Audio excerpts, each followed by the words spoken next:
Good evening, listeners and viewers, and welcome to the Truth Foragers. Here we are on Saturday night.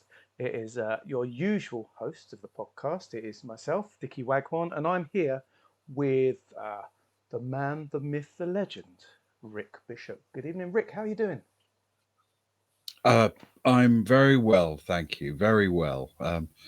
Much looking forward to this, and we've got a lot to talk about tonight, haven't we? We have. There's been some amazing finds we've been looking at over the last week or two. Some regular viewers have sent in some things they've been researching, and we've delved deep back for one of them, back to the murky depths of, about 60, 70 years ago, Rick. I'm looking forward to that one. I don't know about you. I think where you have to delve through old archives and things like that, there's always a sense of presence, a sense of feeling that you're looking into the real world somehow. Yes, and normally you're looking into it through black and white photos, which, of course, are the spookiest photos of all. I think there is a certain atmosphere to that, but even the early color stuff, which doesn't quite reference the way that modern things do, and just old film, sort of 1960s color agfa film is fantastic as well. Very much so. My own childhood. Being a child of the 80s, a lot of the photography at that time, there was a lot of sort of slightly off brown colours, smears in the background, shadows that you can't explain. I know for you, a bit earlier, what were your childhood photos like in that regard? Many spooky happenings around you in the shots? I do like the fact that no matter how skilled you are with a camera, when you're using a film camera, there is always that feeling of not really knowing what you're going to get until you see it developed. But for me, the real benefit of something like black and white is that it was easy to develop myself, because you never knew if something in a color image was an artifact created during the developing process. But if you had control over all of that and you could watch it emerge in front of you in that tray as you shook it around, I thought that was shockingly brilliant. Yes, I had my moments, of course. Various apparitions, curtains of light, various things like that. Was that when you first had your eyes open to the unknown, perhaps? Uh, I, I think it wasn't that for me. I think for me it was growing up in a series of very old houses. The noises they made at night always intrigued me, and I wanted to find out what caused each one. I could see that in anyone, and yet it seems like of the two of us, you're often the one who's slightly more unsure when an uncertainty. You're not so sure of it being mystical. You always come up with a reason for it. A gust of wind, I, a reflection on water, something like that. I suppose I find myself um, unable to always narrow down to a single explanation. So while I'm always open to the possibility that there's something truly supernatural happening, at the same time, I I always want to keep the mind open for an explanation that could be truly explicable.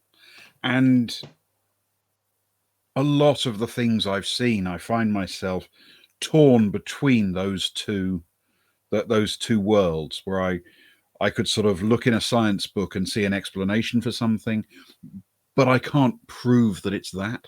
And then I can look into how it made me feel or the sensations I got at the time, and I think, you know what, there's something spooky here. There's something otherworldly here. Hmm. So, how about you? What got you first into this? Uh, well, unlike what one of our listeners is already talking about, it wasn't shrooming for me. I like to keep a clean and open head, an open mind when I go into uh, these situations. I guess for me, it was very much looking back into my childhood. And whenever I'd be, my earliest memories as a young child, a baby, being passed around from people to people. And I don't know if it's the same for you, but often you'd be handed over to perhaps people you didn't know as a child, maybe an aunt or an uncle or a friend of a cousin or such like.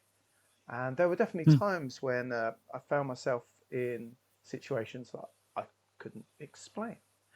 Shadows, apparitions, movements in the dark, strange faces that didn't make sense, and those have stuck with me somewhat.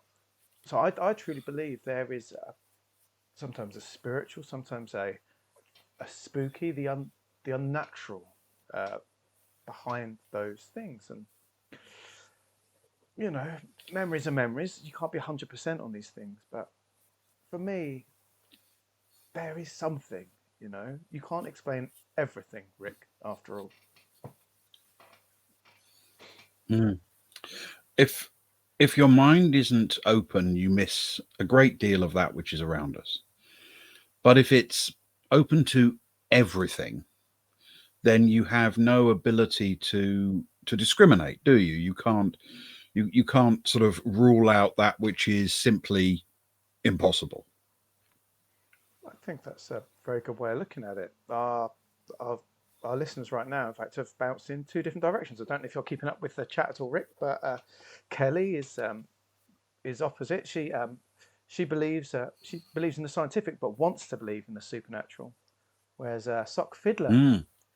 welcome to the show, Sock Fiddler, first time listener, and lovely to have you with us. She's stuck stringently to the scientific, just to annoy people who shrieked, "I don't know if me and her would get on at all." She sounds like one of your sort of people, Rick. Oh, it does sound like that, doesn't it? And I did, as you know, I mean, many years ago, I did debunk a ghostly haunting in a house, and and it taught me an interesting lesson about the fact that even though the owners of the property were frightened by the apparitions that they saw, they were also slightly saddened when I showed them what caused it. It's true. I think that desire to have that spiritual, the uncertainty, even if it is terrifying, sometimes that scientific answer rings hollow, I think, to people. You, you've definitely been a spoiler to many people's dreams over the years, Rick. It's, I suppose, the way I think about it is that we are creative animals and we want creative explanations. It's it's like going to see a stage illusionist. For some people, the fun is in working out how the trick is done, but for the person sitting next to them, the fun may be in being baffled. That's a very good way of putting it. Um, Again, our chat is busy. Um, Kelly is talking about her childhood, a series of unfortunate events. It turns out Sock Fiddler is a long-time listener. We've misjudged her somewhat, but it's her first time caller. A mother of 12 and a wife of 4. That's incredible, Rick. Even you haven't had 12 children over the years, and you're Um, quite the man about town. I'm pretty confident I'm well in single figures. Yes, Well, however hard you try, I suppose. it's not for lack of practice. Exactly. There's nothing a woman wants more than a man that comes and ruins their spiritual dreams with cold, Um, hard facts. in theory, that shouldn't work, but it's surprising. Well, speaking of our viewers, our listeners this evening, we have got our usual options on the podcast that you can get involved in. We're a big fan of Vincent Price, of course, on the channel, and you can spend some of your points to bring up Vincent if we need to delve into his very soul for a moment, if things are getting a bit overwhelming, overpowering. We like to look upon his splendid visage. You got a favourite film of our man Vincent, Rick? I mean, several, but if I'm picking just one, I think the Roger Corman Fall of the House of Usher is very special. You wouldn't get any disagreement from me there, Rick. We've also got our two other options as we discuss these different mysteries, these myths. People have the option to throw up "I believe" or "skeptical" onto the screen to so we can get an idea of where people are falling one way or the other. And that will ping up I think it's only 50 credits this evening, and you'll see "I believe," "skeptical." We'll sort of catch a vibe of where people are going in this, and you might even get a nice taste of one of our many exciting sound effects, such as.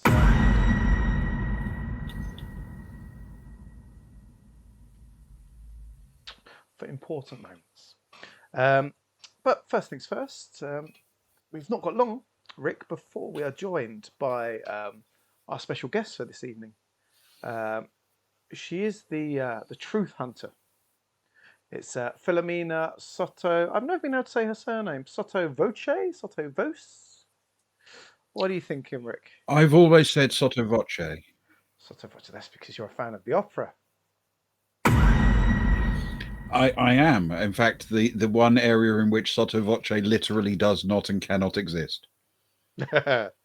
Very, very true.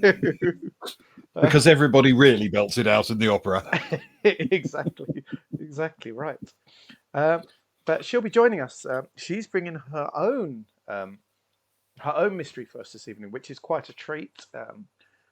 Last I heard, she has 320,000 subscribers on her podcast, which isn't too bad.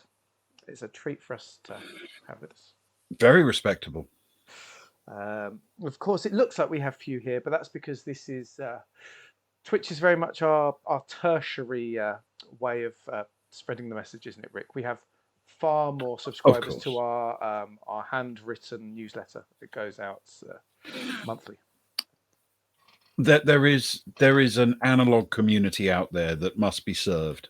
Yes, and I still can't believe I used the word respectable to describe anything associated with Philomena.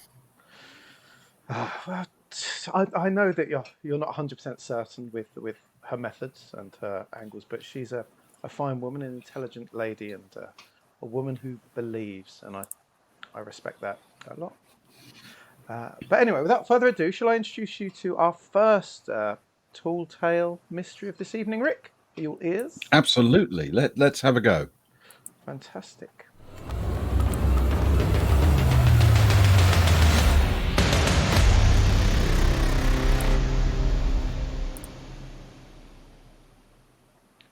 Tonight's first tale is The Tall Baby. It's I don't know if have you ever heard of The Tall Baby at all? I have. I mean, if I remember, it was probably about 10 years ago I first caught up with this story. How about you? Was it a new one to you? I think like you, at the time, it first started making waves about a decade ago, and I briefly showed interest, but there was so much coming out at the time. It was a real time of rich pickings for those of us who forage for truth, and I'm embarrassed to say it passed me by somewhat. But I don't know if you've noticed recently on some of the darker corners of the internet, it seems to be making a comeback. There has been sightings again recently. I mean, obviously, I've been looking into this one recently, as I'm sure you have as well. As you rightly say, the letters we get, often typed out on ancient ribbon typewriters with slightly broken letters in various places, are more and more speaking about the tall baby. So I suppose we should give some kind, because not everyone may have come across this legend yet. So as I understand it, it comes from originally West Virginia, though there's some indication it might be from southern Pennsylvania, something like that, isn't it? Yes, if I remember correctly, the first sightings of the tall baby were around those parts. I think Marvin Marvin Biggles from West Virginia was the first Mm. man who mentioned it. I think it was on an old website he posted. He had a motor, like a motor website. He sort of sold secondhand cars and sort of rented them out a bit. And then he ran a little bit of local news on the website, to make it interesting. And then people were shocked one day when he posted this terrifying tale. It's an interesting one, isn't it? Because it isn't a classical haunting. Most people who describe a haunting have a sensation of a physical form, or a sensation on their skin, or something they hear. But this one's a little bit different, because it's supposedly a form that can inhabit a living thing, can possess a living being, and when they are possessed, you can see them through the person you're looking at, which is, well, I must confess, I've never seen anything quite like that myself. Have you? No, not personally. No, I've been very fortunate. The sightings I have had haven't been quite so striking, I suppose. I don't know if you often find that the people that are most certain of such sightings are often in certain parts of rural America. They're very much my people in that regard. They're strong believers out there. We have a question from one of our viewers, Kelly again. Rick, I don't know how much you've read up on this, but is it true that the sightings are usually preceded by the smell of soiled diapers, and there is evidence left behind, like spit up baby food almost? It is. I mean, I think that's where it comes from, the name, because the possession itself. If you're looking at the possessed person, perhaps you see them, but you also see something in them or something around them.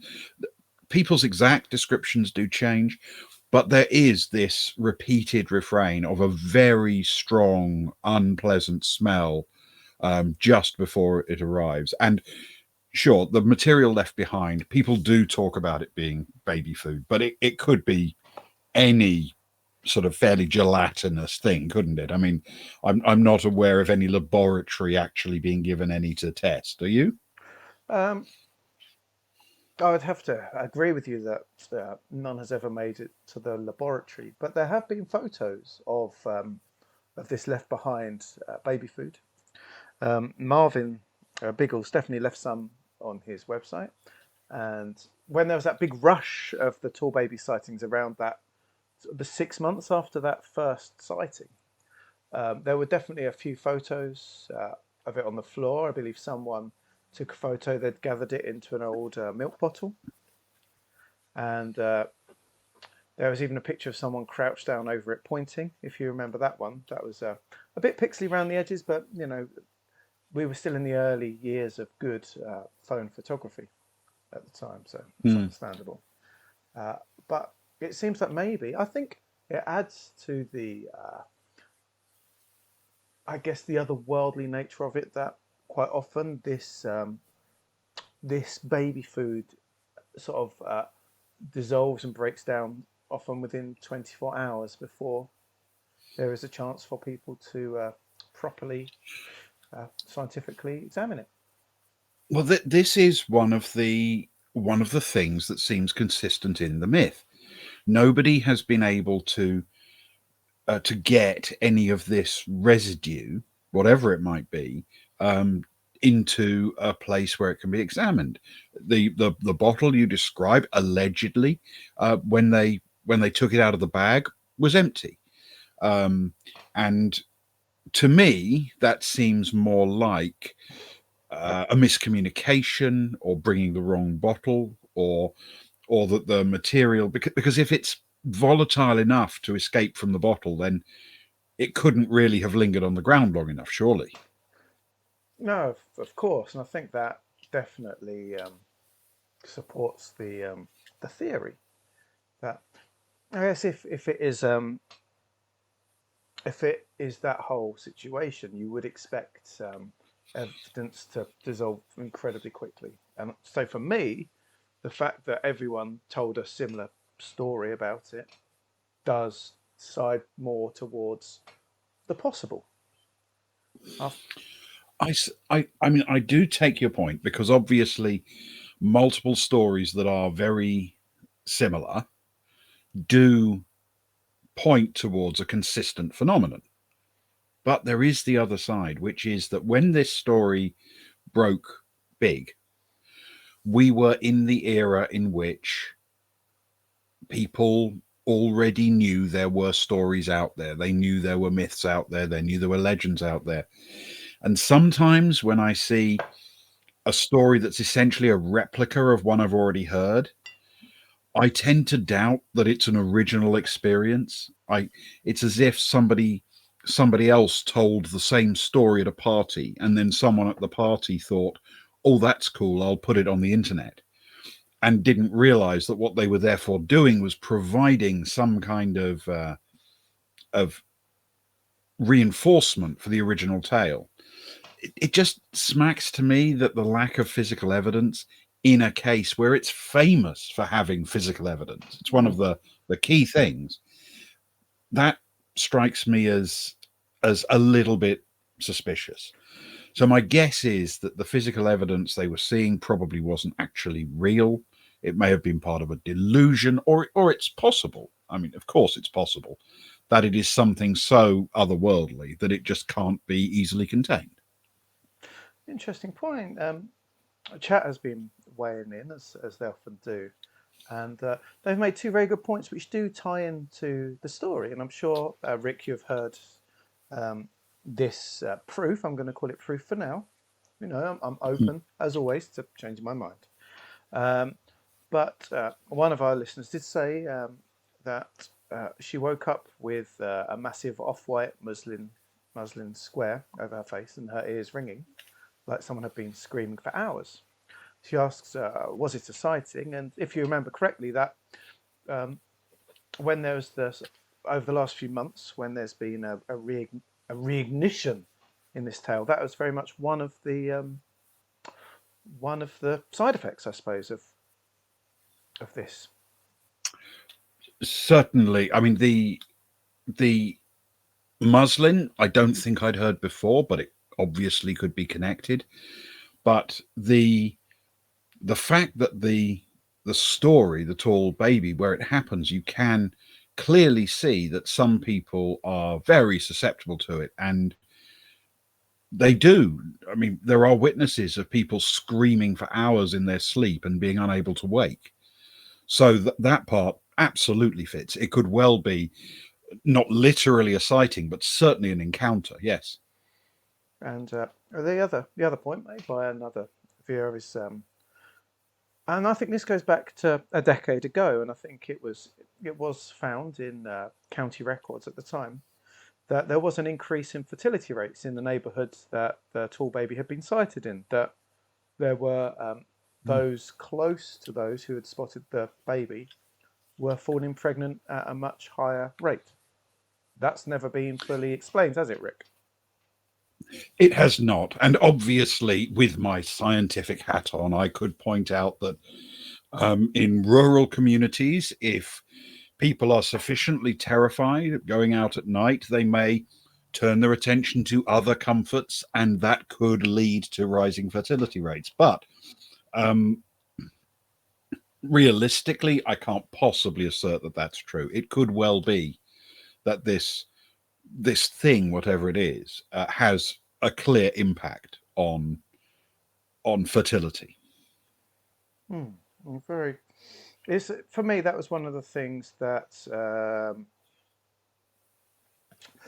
it's one of the things that held some weight to me. I know that in South Pennsylvania and parts of Virginia, of course, there people are quite religious, and Mm. and so birth rates do tend to be higher at times, of course, due to their choices in protection and such like. But even then, it did seem like more of a spike to me. Looking at Rick, how I love looking through old charts and databases and records.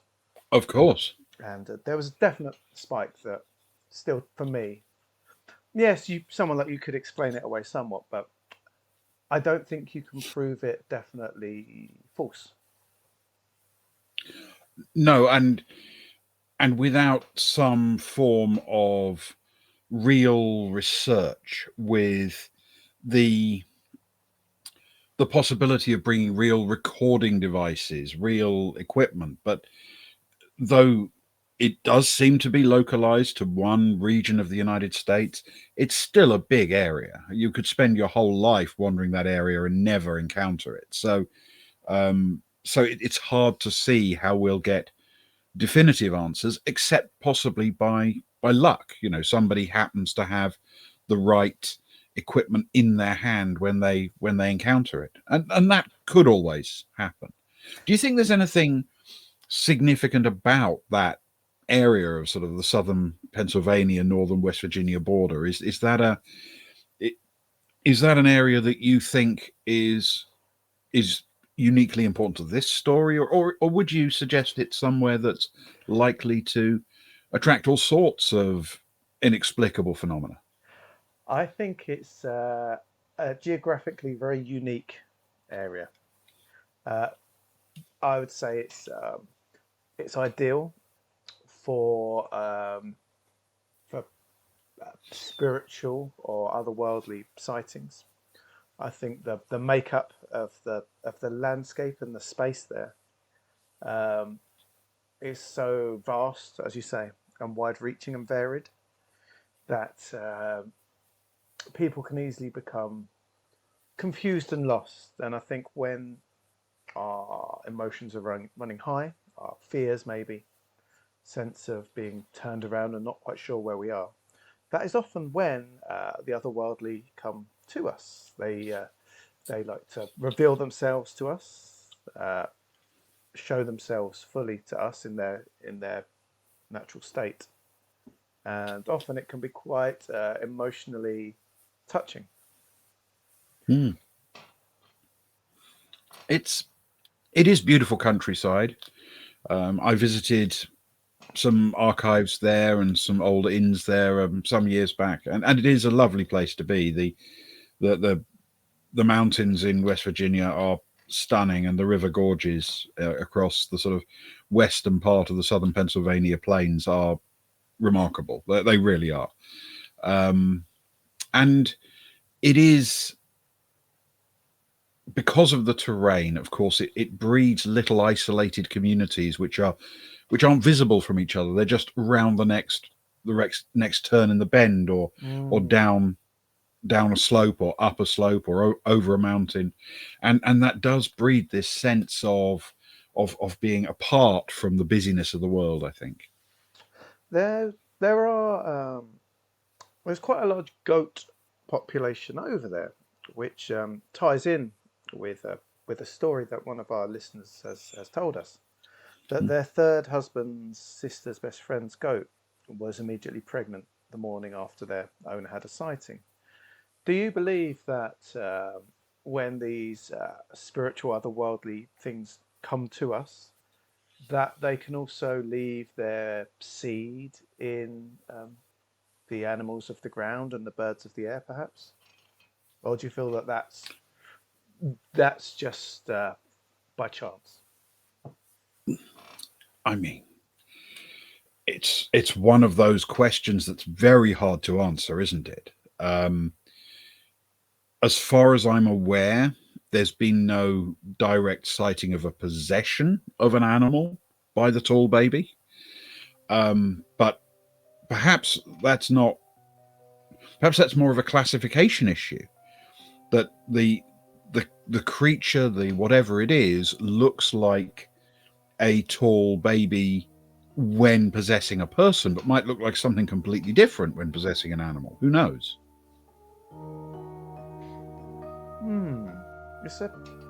It's a very good point. Much like the alien in Alien 3, I suppose, compared to Alien, when it takes over a dog and has a different shape.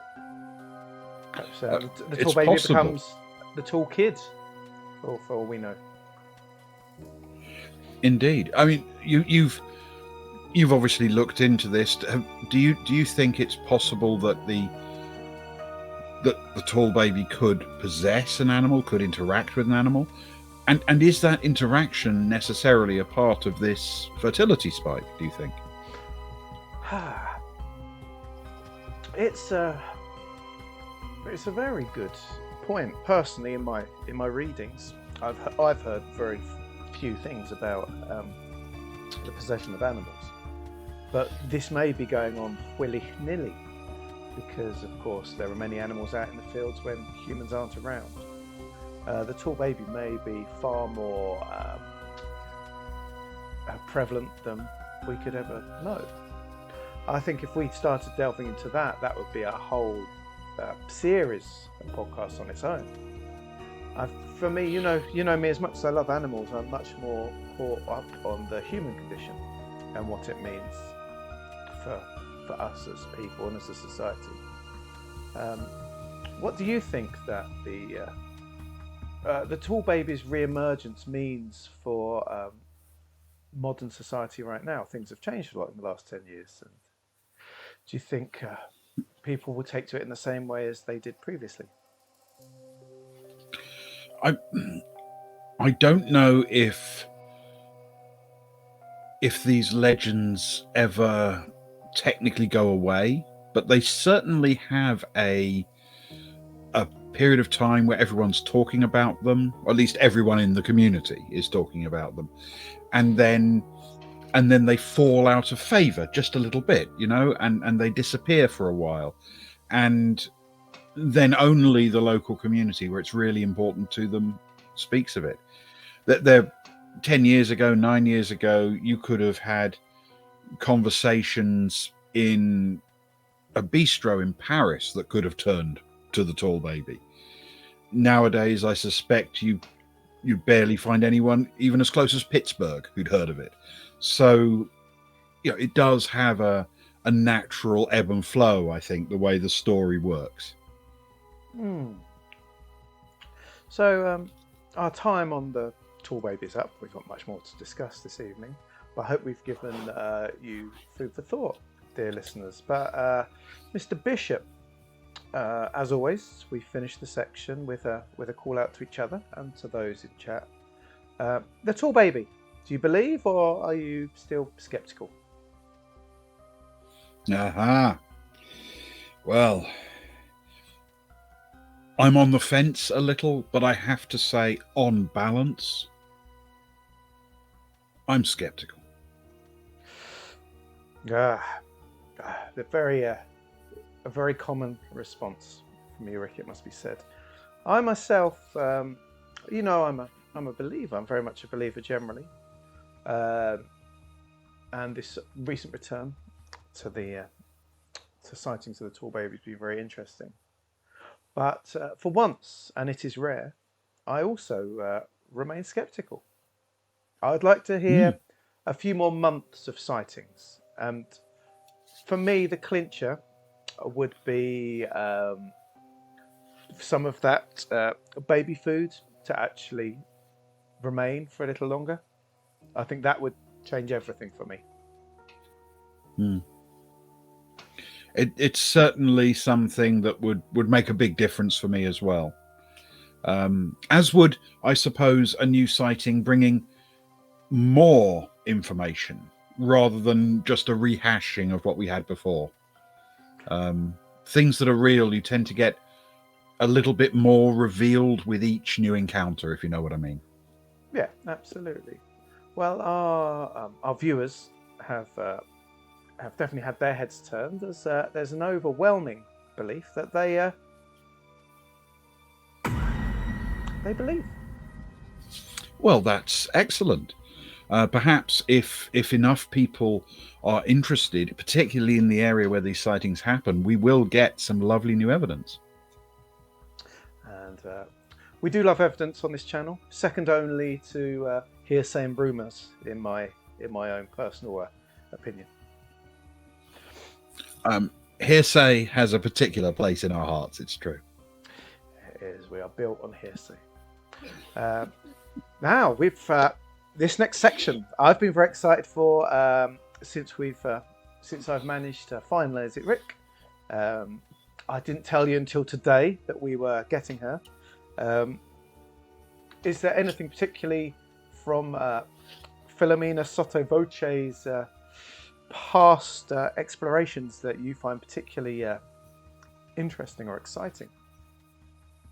Well, having looked into the past body of work that that Filomena's done, yes, there are a few things that do stand out. I think her exploration of some of the ancient monuments was particularly inspiring because the work was extremely well conducted. It's beautifully documented. There's a vast resource of maps and diagrams, everything to scale, everything put in its context. And even though little of that produced anything I would find conclusive, the quality of the work that went into its production is outstanding. I suppose that little series definitely impressed me greatly. How about you? For me, it's very much her. It was when she delved into rumours that were spreading around the west of England about. I know it seems trivial and a bit cliche, I suppose, but it was about the sightings of very large cats on the moors. They used to be 10 a penny. The Beast, of course, on Bodmin, and many more. You could, all around the world you have these. But it had been such a long time since we'd had a truly good one, and Filomena's photos that she took were beautifully artistically pixeled. Just enough to keep the attention and to keep the naysayers away. Just the way she went about the research for me was the grade A of how you look into a beast on a moor. Absolutely. There's character in that slightly blurry, slightly motion broken picture, isn't there? It conveys the feeling of the space much better than a perfect image. And it does make the whole area feel more wild and more mysterious. Perfect. Well, speaking of wild and mysterious, shall we get her on the line now? I believe she's on the line. I'll just connect it all up. Maybe she can answer the question from chat when she joins about mermaids. She's done some research on that. But before she comes, yes, that would be fascinating. Right, let me set her up with a nice little bit of intro for her. Where are we? Here we go. Let's get the build going.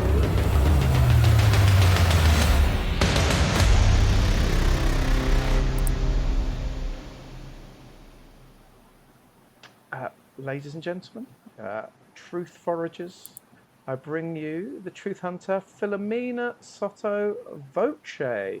Good evening, Filomena. Thank you so much for joining us. All right, darling. How are you? It's very nice to hear your voice.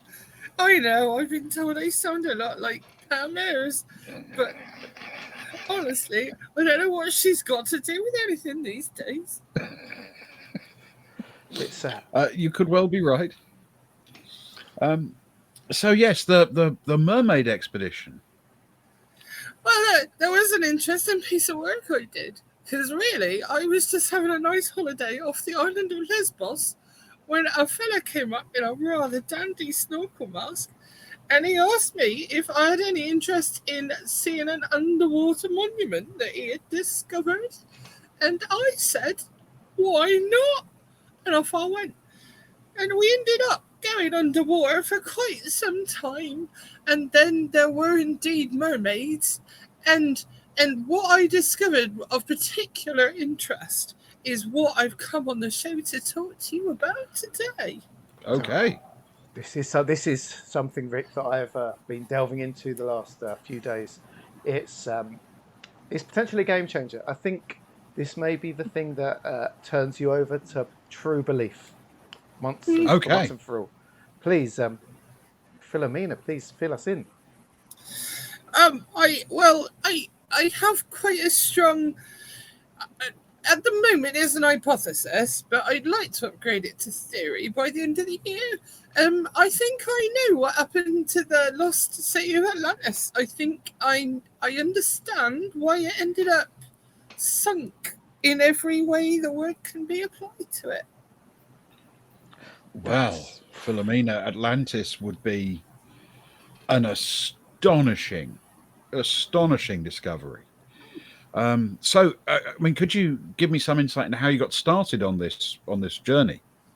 Well, I noticed that historically, a lot of the people that you hear a lot about in history are left-handed, and then I noticed that historically, a lot of the people who get killed before their time are left-handed.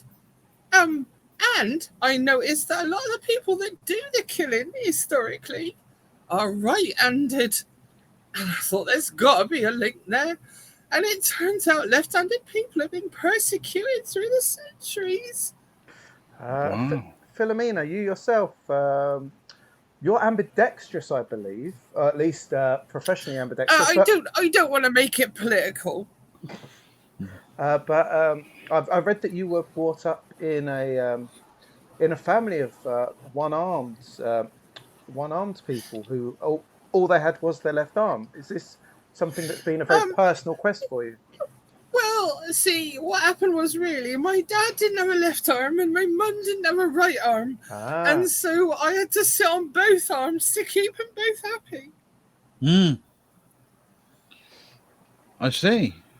I wasn't allowed to use my hands until I was 15 years old. That seems like a tough go of it, actually, Philomena. Well, it was challenging, but then we did live in a nudist colony off the St. Austell coast, so it was all right, really. I understand. So, okay.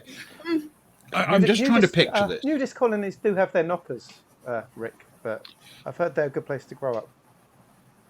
As I say, I'm just trying to picture this in my head right now. Yeah, there it is. Okay, so here we go. You'd noticed this remarkable fact from history, from historic texts and your own researches, that left-handed people had been persecuted throughout the ages, which is, I mean, undeniably fascinating, and it's something that, of course, is statistically demonstrable. It cannot possibly be doubted. But 1 in 10 people are born left-handed, and yet 9 out of 10 assassination victims in the last 400 years have been left-handed. These numbers are compelling. They are. They are. So how did you go from the persecution of the gauche to... We don't like that word. Oh, apology. Would you prefer the sinister? Oh, we don't like that word either. Should I give you a list of terms that we can't say to describe left-handed people? Of course. All right. We can't say sinister, molly duker, K-handed, southpaw, goofy-footed, or cuddy-wifter. That last one's particularly hurtful. To be fair, I don't think I've ever said the last one at all. Cat-handed. Well, I mean, that suggests a particular sexual preference, which I don't want to get into too much. But no, let's just say left-handed people or those of a lefty persuasion without making it political, shall we?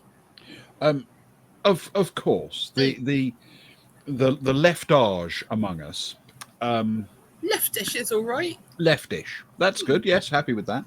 The leftish. How did you get from this startling discovery, the leftish persecution, into this research into Atlantis? Well, as I say, I was having my nice beach holiday off the coast of the island of Lesbos. Not political, just saying. Of course. And then a nice man came along, but because I was on the island of Lesbos, I didn't think it'd be a problem to go skinny dipping. Clearly, it was all about the swimming. Of course. So off we went, off for a quick dip. And there, among the fishes and the seaweed, was a large round window. And I thought, what could it be, Philomena? Not my real name, of course. What could be beyond yonder pane? And I had a quick dive and a little look around, and it turns out it was the room of the sunken house. And then we didn't tell anybody. We just kept going down there with our buckets and spades, slowly excavating everything out until, we found the palace in the center of the city. And they were all left-handed. All the doors opened in a lefty way. All the knives and forks were laid out backwards. We even found a pair of scissors with the edge on the right blade. All of them left-handed. Astonishing. Now, that is Rick. I don't know about you. I've been in populations over the time where more than 1 in 10 people is left-handed, maybe 1 in 9, or in a family you see a few. But have you ever seen such a thing, that a whole population of lefties? This is quite spectacular, Rick. You must admit. It's such a thing I have never seen. You don't even find that much leftishness in a competitive tennis club. It's astonishing to think you could find an actual community like that. No. Philomena. Yes, my darling. Is this you found this out, and yet you kept this information secret for a while? You sat on it in your in a previous podcast. You said that you sat on this for 3 years. Is there a reason why you kept it quiet for so long? Well, I wasn't sitting on it per se. I was trying to get it out there, but nobody was believing me, and I can tell you why for that would be. Because the world is run by right-handed people, and they are threatened by the left-handed people. So any suggestion that the left-handed people might rise up and take back what's theirs is going to upset the apple cart, so to speak. You've suggested that it was a number of right-handed people that caused the sinking of Atlantis, and that you said you've found evidence that supports this. I have. I won't deny it. I've got some photos, and I would show them to you, but I'm on a podcast, and that makes it difficult. Basically, I found some writing that said, "Death to the lefties, may they drown in the waters whence from they came," in ancient Byzantium script. Oh. I mean, of course, the word lefty can be interpreted in a number of different ways, but I sort of feel like it means all the left-handed people that lived in Atlantis. I think, coupled with your discovery that the building, that area was set up for left-handed people, it does make for a compelling argument. The one part of your story that I'm having a little bit more difficulty with is the idea that there is a global conspiracy of right-handed people suppressing this. Because, Dickie and I know from our own experience how hard it is to get a rational debate about things that don't fall neatly into a scientific box. we don't normally lean towards the idea that we're being actively suppressed. It's just that it's hard to get heard in the midst of a world filled with reality television. The funny thing about reality television is it's not actually real, my darling. It's not proper telly, is it? No. And the thing is, it's not a conspiracy theory until people decide that you shouldn't have that opinion, and then they try to tell you, "Shut up, you're mad." And I'm not mad. I'm just left-handed. No, I'm not. I lied. I'm not. Nobody's listening. I'm not left-handed. It's fine. I'm no-handed. No-handed. It's all right. Don't let me have. You're among friends here, Philomena. Of course, Rick and myself, we every single person that watches this show, we of course do our standard Truth Forager research. We track their IPs, we find their driving licenses, and we it's common practice among. It's just a part of the job, isn't it, Rick? We've got to be careful. You have to know who you're dealing with, because it's not something we've necessarily encountered that much ourselves, but a lot of the people who rely on us, who give us their stories, who tell us their experiences, are nervous about us revealing who they are, where they are, and what we know, because a lot of people, I think, feel that there are shadowy, dark conspiracies out there. We always like to say that if you're on the Truth Foragers, you are snuffling among friends. Quite frankly. Of course. That's a lovely thought. I am just using my left nostril, though, if you know what I mean. Know what I mean? Couldn't be clearer. One of our chat friends, one of our trusted chat friends, we have IP checked her. We've got photos from quite recently, actually. She's brought up about the find you made at Stonehenge. That did make the news, actually. And how did that help contribute to your evidence? That was quite a big turning point for you. That's a funny story, actually.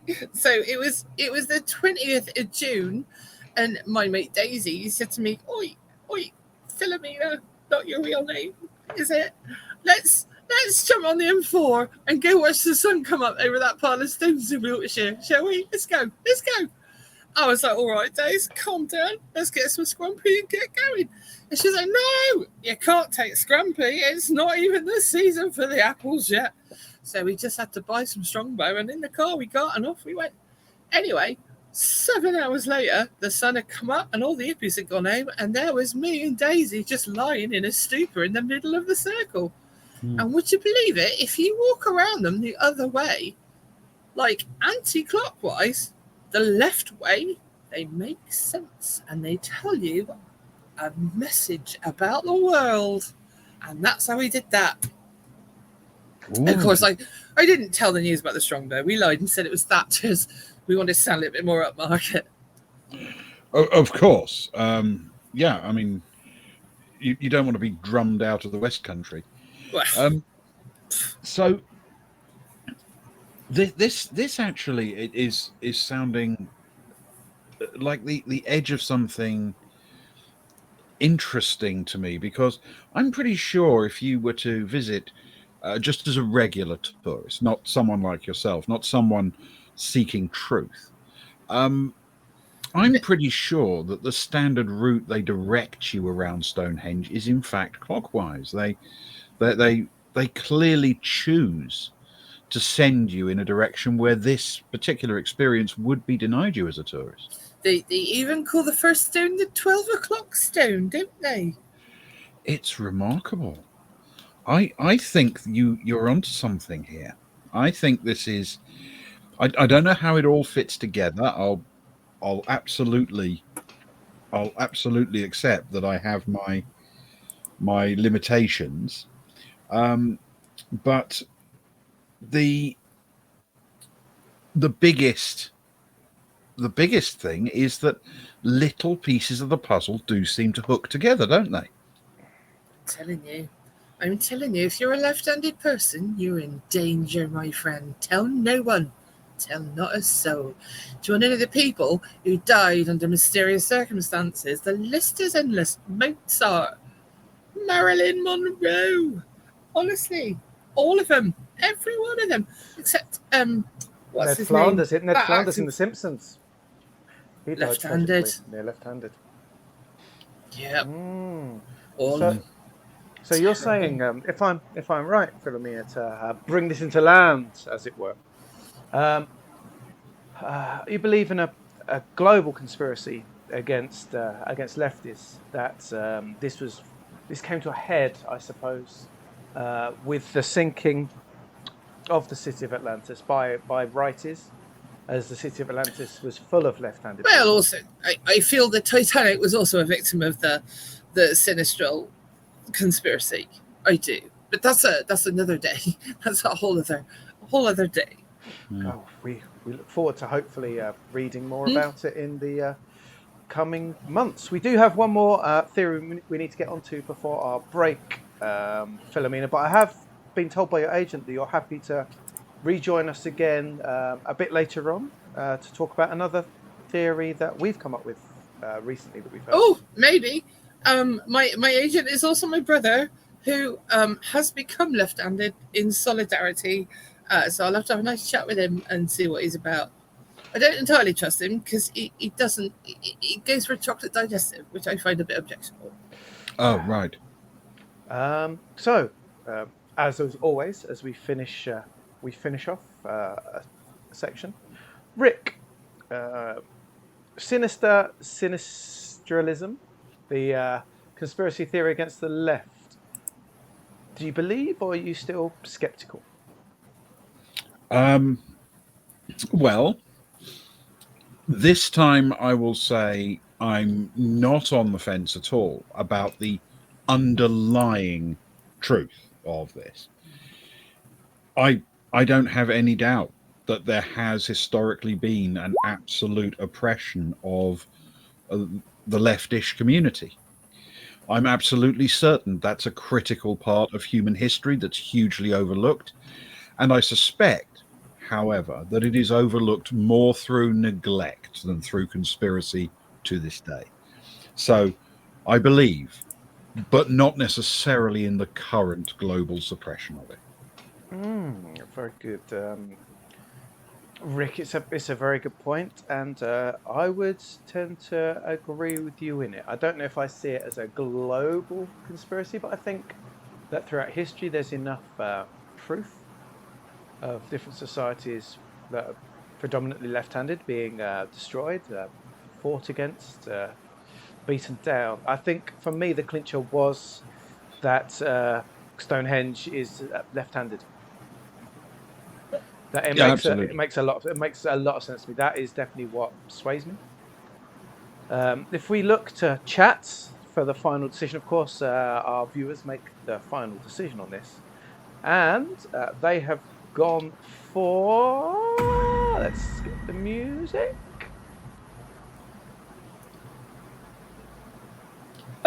I believe. Chat believes. I believe. Chat believes in a global conspiracy. I think there is enough here, definitely. Oh, there is a little bit of skepticism coming in late, though. But on the most parts, Oh, I believe. If there wasn't he's skepticism, Scottish, my love. I wouldn't take any note of him. He's a Scottish fella. I've heard of him before. He follows me about and throws postcards at me with silly slogans on him. There are those who might argue that the reason that one was posted just a little bit later is that he had to wait for instructions from others to tell him what to say. He keeps funny things up his kilt. That boy. I wouldn't pay him no mind. Russ believes. So that's good. That's fantastic. The beliefs are coming in. The overwhelming majority believe. Philomena, thank you so much for joining us. Thank you so much for having me, my darlings. Thank you so much. Thank you, Philomena. It's been a treat. Stay safe. Stay safe. Fight the good fight, and stay away from all those right-handed people. Yeah, and just to make it clear, it's not my real name. All right. Thanks very much. Bye. Understood. Bye. Bye. Bye. Bye. Bye. Bye. Right, thank you to Philomena there. Rick, quite a character, I'm sure you believe. She's good friends with my wife's cousin, believe it or not. But I didn't realise that until I was just told. Oh, okay. That's fascinating. That's not the wife's second cousin, the one I've met. No, that one, the one with the glass eye. No, that's someone totally different. Okay. Oh, I tell you, you remember at the start of the show, Rick? We've got one more before the break. If you're okay to carry on with one more. Of course, yes. Let's discuss one more before the break. Oh, now this one is the treat. This is the one from 60, 70 years ago, Rick. This is one that I've been very excited about sharing with you. I believe it's right up your Strasser. In fact, Really? yes. This is tonight. This fills the oldie theory, and it is the theory of, and you'll like this one. I think this ticks your boxes. The Gas Attendant. Oh, my word, yes. So this is, as you say, this is an old one. We've probably, I mean, we've discussed this one before, haven't we? And it was one of those where, as is not uncommon, we found ourselves hoping for more information, but it's an old story and hasn't been heard of much recently. I mean, have you heard anything really recently, or are we still dealing with stuff from decades ago?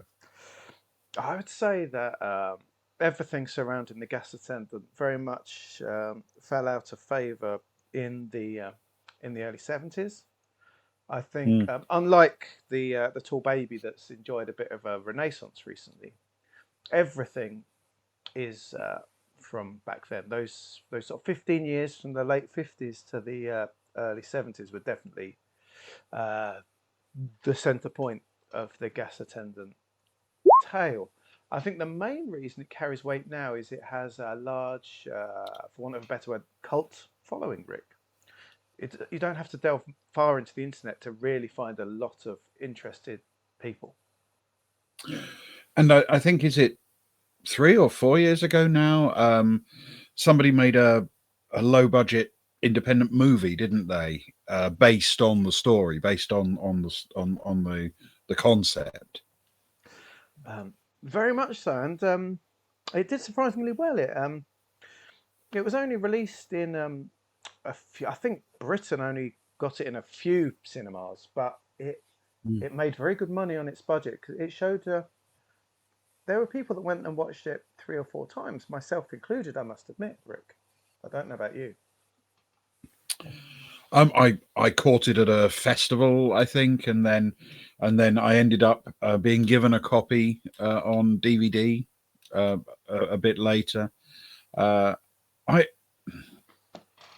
I think the nature of these kinds of films is they tend to over sensationalize the story just a little bit, but it's a truly dark story, and though, I mean, we probably first heard about it in the UK, didn't we, as being a UK based legend. The way the story's gone is that people have equivalents all over the place. Exactly. For those watching and listening who aren't too aware of it, Rick and I will do our best now to fill you in with the details. We're both quite learned on it. It's a fantastic tale. Basically, the legend started that people would often people driving alone would pull into a petrol station, often in the middle of nowhere, and I think that's why it's a story that has resonated around the world, Rick. There's a lot of countries with gas or petrol stations in the middle of nowhere, which can be quite daunting for those driving alone at night, especially.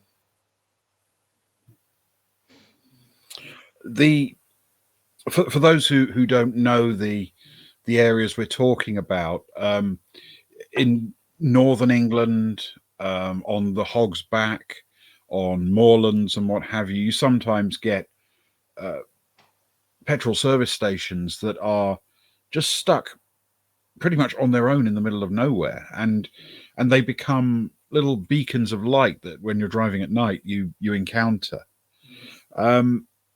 It is an interesting story. It's an interesting concept. I think, though obviously the focus is on the attendant, the figure that's absolutely central to every part of the tale, we've encountered, have we not, a few stories where it's not just the attendant but the actual station itself, including the attendant, that is just there for the purposes of this one encounter and can't be located again. Very much so. So often the story will generally go that someone driving alone, again in the 50s, 60s, 70s, this is before big motorways and such like. I think America had some freeways at the time and some of the old routes, but in Britain, especially up north, people would be driving alone in their car, and they would pull into the petrol station, and there would be usually there'd say a man in his 50s, 60s, 70s, dressed slightly differently to how you'd expect.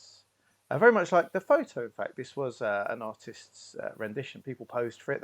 This was a shot from the film. In fact, I believe it made it him. I believe so, yes. And he would come up and he would offer to clean their windows. And it's not such a common thing in the UK, which made it strange.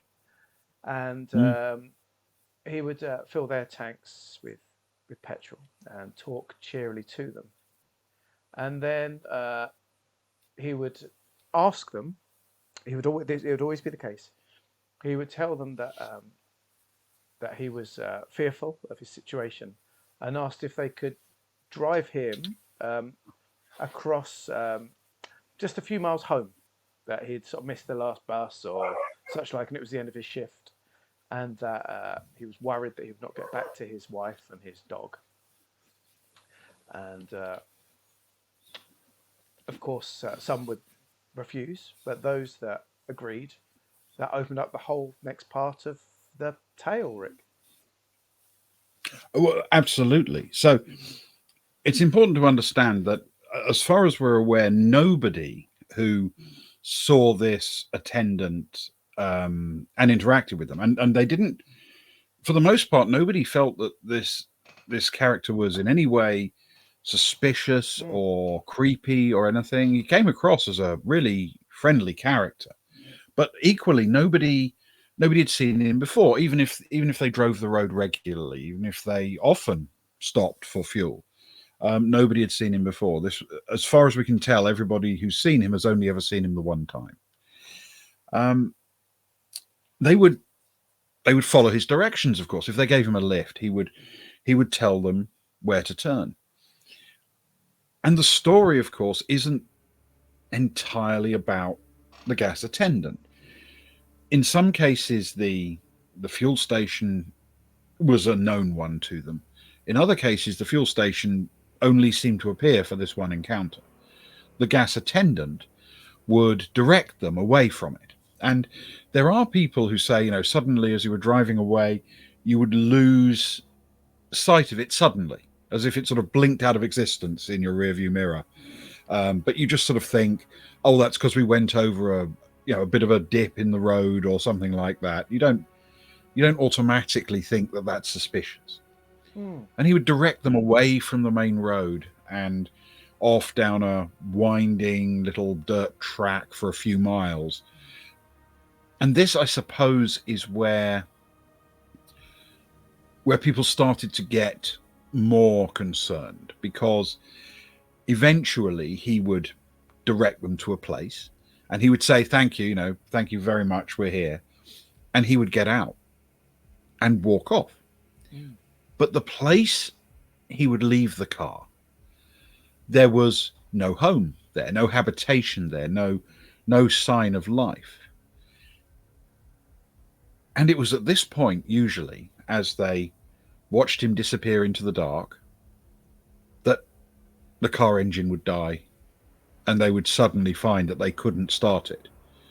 And they're suddenly stranded in pitch dark environments in the middle of the night, miles from anywhere. And, well, obviously, just at the beginning of a story like this, that's very scary for somebody when you're traveling alone. Very much so. And of course, quite often, the reports are that it had been quite a jovial trip up until that point. The gas attendant was quite cheerful, would often sing a song, and it was always reported to be the same song. I don't know if you've heard it. It went a little bit like, how would I get it right? It's been a while since I've heard it. It was a very good, in the film, it was a very good rendition. It went a little something like, lonely roads and friendly faces make roads less lonely. Something like that, wasn't it? It was cheerful. It seemed like the man was happy for the company, happy for the help. Yes. There are little pieces of the story, because after this, of course, people react quite differently. Some people started to panic. Some people got out and ran. Some people steeled themselves and waited to see if the car would cool down and work. It turns out that the radio wouldn't work. The lights became unreliable. Eventually, pretty much everybody abandoned their car and set off walking back to the main road if they could. And here, I suppose, is why this is known as the Gas Attendant rather than anything else. Because remarkably, this story has this one coherent piece that seems to be very much the same. And then what happens to each person after they're abandoned by the gas attendant is quite different, remarkably different. People speak about being hunted by monsters in the night. People speak about seeing alien visitations overhead or weird light patterns in the sky. People say that they were walking through what felt like an electrified field, which made all their hair stand up on end. You hear every person tells a different story for the last part of the tale. It's only the gas attendant story until the gas attendant leaves, and then it becomes different for everybody. And this, I think, would be the kind of thing that would make me prone to believe. I don't know if any of the versions you've heard have rung true for you. I think for me, I agree fully in that you have that single point, and then everyone's experience is different, which makes it definitely sit. And I think that's why it's lasted for so many years in people's consciousness in our community. I think for me, it's that what makes it gives it that extra bit of crunch is that we only hear the tales from those that, when asked, "What did you do next?" they all answered that they didn't follow the gas attendant. That's right. And the ones that there were, of course, some that were never heard of again, that we didn't hear the tales from. And one could only assume that they followed after this figure. I think this is probably, of all of the tales we've looked into and really researched in detail, this is one of the things that I would say whether you believe in the gas attendant or do not believe in the gas attendant, if for whatever reason you find yourself in this kind of situation, and maybe it isn't always a gas attendant, it is in every case we've encountered, but it could be something else. Maybe it hunts differently at other times. But if you find yourself in this situation, dropping somebody off in the middle of the night because they asked for a lift, literally in the middle of nowhere, and as they leave, suddenly your car doesn't work and your lights don't work and your radio doesn't work, I do feel confident saying to people, don't follow that figure. Very, very good, Rick. That's excellent advice. In fact, did you... I don't know if you saw, I sent you an email a while back with a newspaper clipping that the brother of someone that had gone missing also ran into a similar situation, but the gas attendant appeared to be his brother. That so a terrifying thought that perhaps those that don't follow your advice are damned to an eternity of such a cycle. It's everybody's description of the gas attendant sounds familiar and similar, but if you ask people to sit with a sketch artist, the face comes out a little bit different. And we do hear stories of similar tales from around the world, and it's not always a gas attendant. It's not always this exact version, but I have to tell you, there is some freaky stuff out there. Massively so. Our chat has been busy, Rick, as always. Sock Fiddler was talking about a taco incident. I feel that doesn't quite match with the tale. But Croy, a Scottish gentleman, it sounds like he would be target number one for the gas attendant. Living in Scotland, driving a Fiat Punto, alone at night maybe. Very similar to visiting the local co-op. There has been theories, of course, that as gas attendant petrol stations have died out, that we may see a return, but in a different role, maybe as the lone worker in a otherwise automated co-op or small shop. Do you hold any weight to that, or do you think that's just hearsay hopes that this story could be reignited? I must confess, this is one of those things where I'm tempted to say there's a lot of mileage, if you'll forgive the pun, in the slight variations in the story. The experiences that people have could vary quite a bit and still convey the core central tale. To me, Rick, it feels like you're warm to this story, and so I think to finish the segment, I would love to hear your final thoughts on it. The gas attendant, do you believe, or are you skeptical? Well, I'm afraid on the gas attendant, I have to say I'm skeptical. And yet you gave so and much. I'll tell you why. Please do. You've let me down tonight, Rick. I feel like all we've been through together in this tale. It's just too good a story. It's so rich in detail, and it's so frightening. It's so scary. Most of the real the really compelling ones are subtle, and you only get to see the edges of them. But this one feels like it comes with its own explanation, its own narrative. It feels too good. So to me, it has the tinge of a ghost story told around a campfire rather than the real thing. As I must admit, Rick, this is where you and I, as we often do, go in separate directions. It's what I love about you, that we can have such discourse together and be brothers in arms. But for this one, truly, I believe, Russ and Croy and Chat agree with me.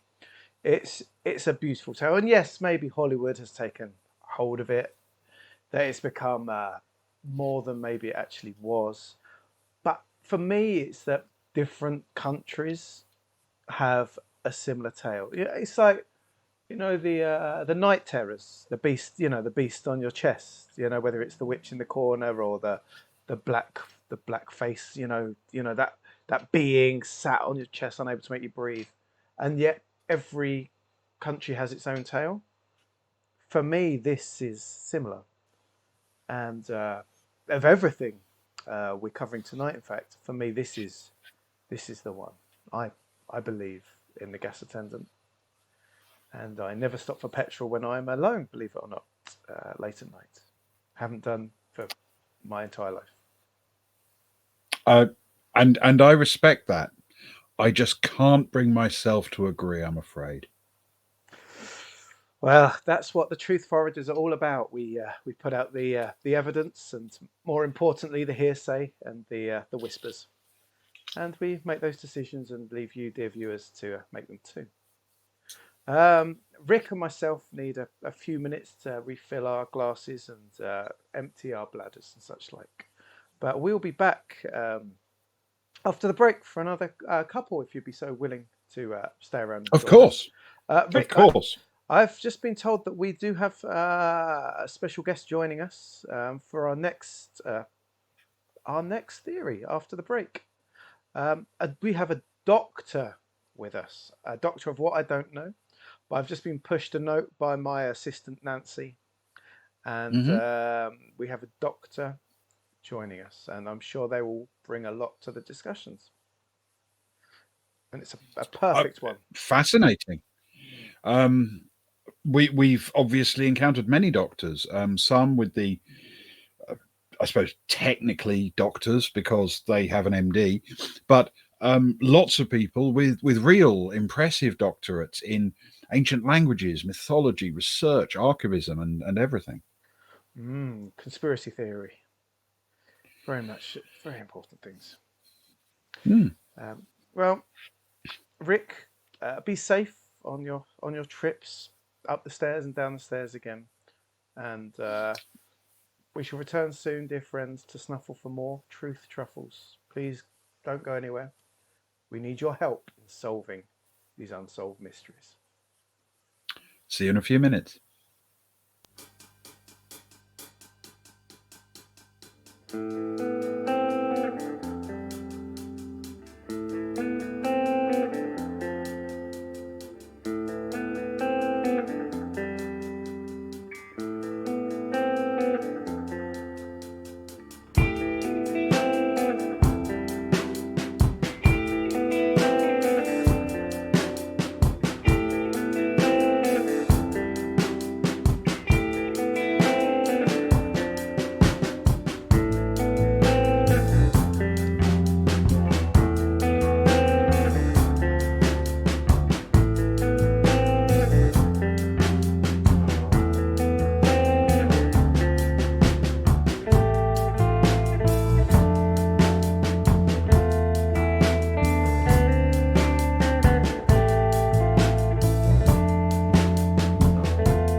We're back. Welcome back, Rick. I hope you had a safe break. Very safe, thank you. Yes, I've become alert to the dangers. Good. I'm glad. I was concerned about you a short while back. It felt like you were opening yourself up to things, but it feels like you've gotten hold of yourself. You're holding yourself much more tightly recently. It's all about the grip. Good. That's what I've always said. Grip hard, grip fast. Keep yourself to yourself. How are you for tinfoil these days? There's been a bit of a shortage locally. You get through the heavy duty stuff quite often if you cook a lot of fish. That's always the way fish needs foil. It's a saying. It's a Faversham saying. Fish needs foil. It is. You're quite right. Well, welcome back anyway, dear viewers, and welcome to the lollygaggers who are just joining us. They sound like a very exciting bunch of people. It's a treat to have such a group here. For the first time to watch the Truth Foragers with myself, Dickie Waghorn, my good friend and long-term colleague, Rick Bishop. We've already covered 3 important and fascinating theories from recent and past times. And we're moving on to our 4th now, Rick. I'm very excited about this one. And excuse me, it's you know what it's like, too many too many bubbles in drinks these days. This next theory we've called in someone special, and I'll introduce it briefly before we introduce them, Rick. And I think you already understand why they're the right person to bring in, because the Sweaty Forest it has been making a lot of waves recently, especially in Northern Europe. Mm. Yes, it's true. Now, obviously, we have contact with people all over the world, and this tale, I think, comes from the sort of edges of Scandinavia, from Finland, from Sweden, and it it's a very unusual one for us because compared to most of the ones we've looked at, this is one where it should be eminently testable, I think. And I think that's why you messaged me about it. Actually, it piqued your interest. You're a man of belief, but also a man of science, after all. And if ever a theory can be tested, you're right there for it. Yes, I mean that is my way. I understand that there are things that cannot easily be explained, and some of them may be truly baffling. But sometimes you think, if this is real, if this is something that people are actually experiencing, then it is definitely testable. Now, I know it's hard to believe that purely walking through a forest would make someone burst into rivers of sweat, absolute rivers, even on the coldest day. And this sort of scientific uncertainty tied in with the unknown, the otherworldly perhaps, is why we're speaking now to a doctor, because if we need anything proved, anything medical proved, it's good to go to a doctor. And we have called in Dr. Phil O'Stein, a doctor of radical repositioning, I believe.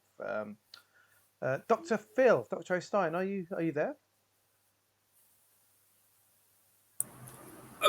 Yeah, I'm here. Hello, yeah, hello.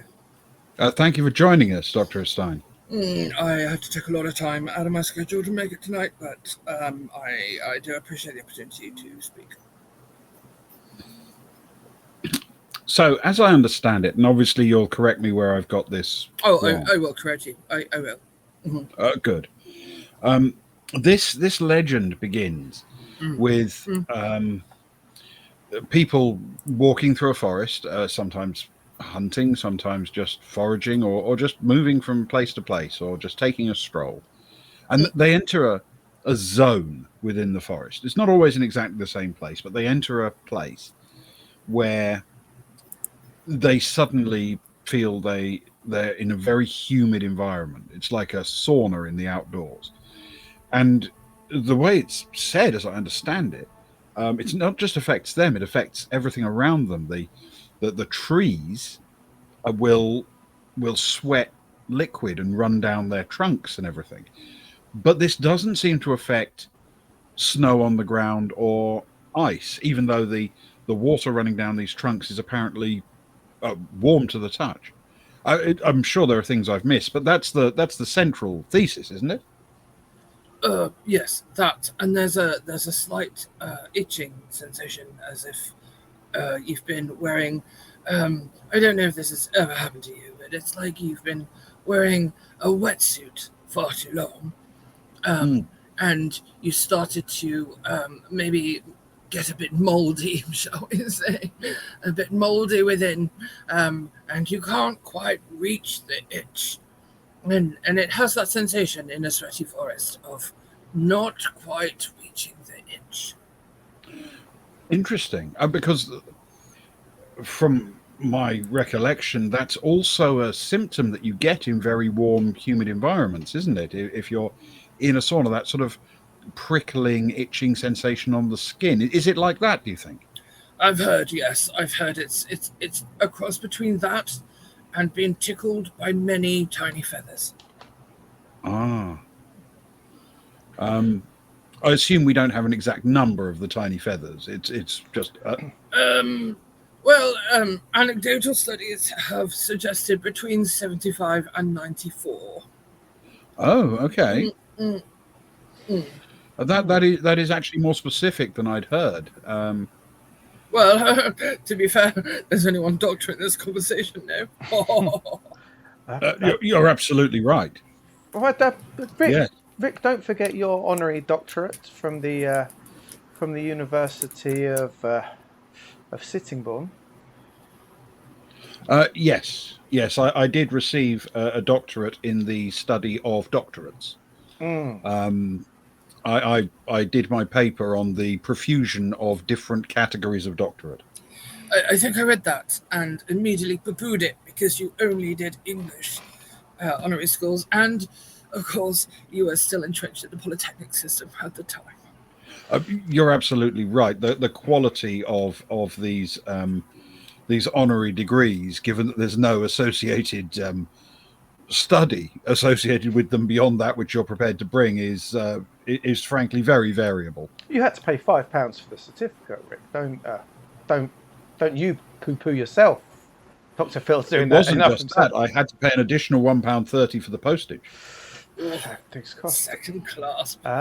Dr. Phil. Yes, my friend. You've looked By well. the way, are you a Waghorn from the Brighton Waghorns? Is that your family? No, sadly not. I'm a Waghorn from the Muck Waghorns. I went to school with Willie Waghorn, of course, who is now a celebrated anthropologist. Yes, not one of my Waghorns, I'm afraid. Dr. Phil, you give a good theory for the sweaty forest. What do you say to those that say that the sweats that people are getting as they walk through, the sweats on the tree themselves, may be down to the farming, what they spray on the fields, or the other theory about 5G, a very obvious theory, but very widespread? Well, 5G does not cause sweating. It actually causes the opposite. It causes aridness, a lack of water, if you like. It makes everything very thirsty, which is why it's popular in red light districts, of course, where it's a notorious amount of thirst. Meanwhile, there are some theories that suggest that it could indeed be fertilizer spray or some sort of agricultural... Big Ag are always experimenting. Big wash. Absolutely. However, one tends not to spray one's colourful chemicals over forests, but over fields. You've got terribly poor aim if you're hitting the forest of Dean instead of Frampton Cottrell. That's so funny. Sorry. Yes. No, it's not possible. No. Okay. So I suppose the obvious thing is this. Given these remarkable, consistent, measurable effects, why do you think it is that nobody has yet produced a definitive study? People would literally only need a thermometer, the ability to capture perhaps some of the liquid with them and deliver their findings and their evidence to a laboratory. Is there something going on here that makes it hard to analyze it? Yes. Do you know what that something is, or is it just clearly there must be? Greenpeace. It's all Greenpeace's fault. Really? They like the trees, and anything bizarre that happens to the trees they wish to protect because they say it's natural. And this is clearly of not natural origin. But they're worried that bringing any further attention will cause a level of deforestation or tree licking from the ne'er-do-wells in that community, and maybe even turn it into a tourist trap where people will want to sell little vials of lickable tree serum or other nonsense. And they don't want that, do they? They're notorious global fund spoilers. I mean, to be fair, we've seen what happened when vast numbers of people began tree licking In Georgia, we've seen similar things in Alaska and in parts of Southeast Asia, It's not pretty. and in these environments, it has caused catastrophic damage to the environment. Well, I mean, splinters in the tongue is just a small element of risk that you run. But of course, if you get splinters in your tongue, then you can't speak or swallow, and before you know it, you're in a very poor state. Yes. Dr. Phil, you were one who led the call through through one of those online what's it called, where they get all the signatures together to try and Petition. petition. It was a that's right. petition. Yes, sorry, I'm terribly sorry, I'm not as learned as you. You were one of the main signatories in an online petition to prove the In sweaty fact, forest. arguably, you could say I was the only petitioner. Well, you were the only signatory in this petition you were calling for Prince Andrew to be flown out to one of the forests to prove if it could indeed make someone sweaty. Yes, well, I sort of felt it was important to move immediately to a human trial of the hypothesis, and therefore we needed a rich ne'er-do-well who nobody would miss, who also notoriously was unable to sweat. And so, yes, we took Andrew, made a number of promises that we never had to deliver on because, in fact, he did refuse to lick the trunk.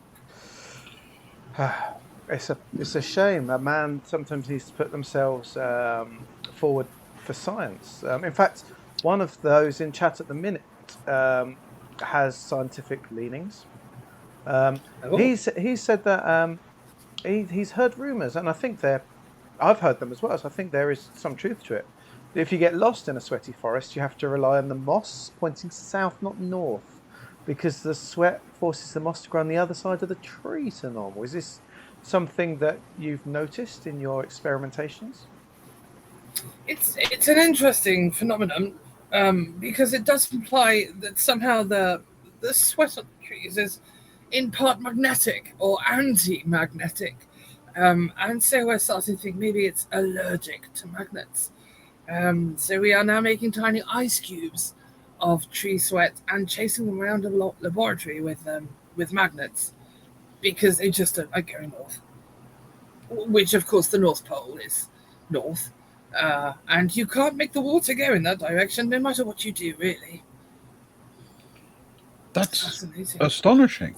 I must confess that this level of scientific analysis based against something with no obvious parallel. So, I mean, I have to ask, I suppose, what could possibly be causing this phenomenon in the first place? Well, now we come to the thrust of the issue, my dear friend. Now I have to tell you, I thoroughly believe that it is radical repositioning. Radical repositioning. This is a term I've seen. A hashtag has trended a couple of times in the last week in Twitter. Could you? I've clicked on it, but it just seems to be a lot of people going round and round in circles. There's been talk of bitcoins and such like. Perhaps you could tell us more about radical repositioning. Well, it started with the feng shui movement, but with white people not really understanding what feng shui was, and instead just putting things in places where they obviously shouldn't be. And then that went to a movement which insisted that furniture be positioned in a practical way, which is the step one of radical repositioning, if you like. So therefore, glasses in the kitchen by the sink. However, with radical repositioning, we take everything that's been put in the completely practical and usual formation and then radically reposition, therefore realigning the energies of the room and also the way you must interact within it. The most glorious example of radical repositioning was a man who was truly committed to experimentation and adventure if you like, who managed to radically reposition his dog 3 feet up his living room wall. How he did it was remarkable. However, the dog took a somewhat adverse position, which was very disappointing, and we were only able to keep him up there for 14 weeks. Oh, for 14 weeks? 14 weeks, yes. Oh, wow. Yes. That does seem like a triumph of the science. Not for the dog, my dear boy, not for the dog. No. So we went from radical repositioning to understanding, with the observation that water on these sweating trees did not like to go north. And the theory became that the water itself was radically repositioning itself away from the way nature had insisted it be, and into a different configuration, which was difficult to lick and made one's skin itchy. I see. All tied together. I must confess the explanation does make shall we say self-consistent sense. I feel that you are actually telling me that it's snake oil.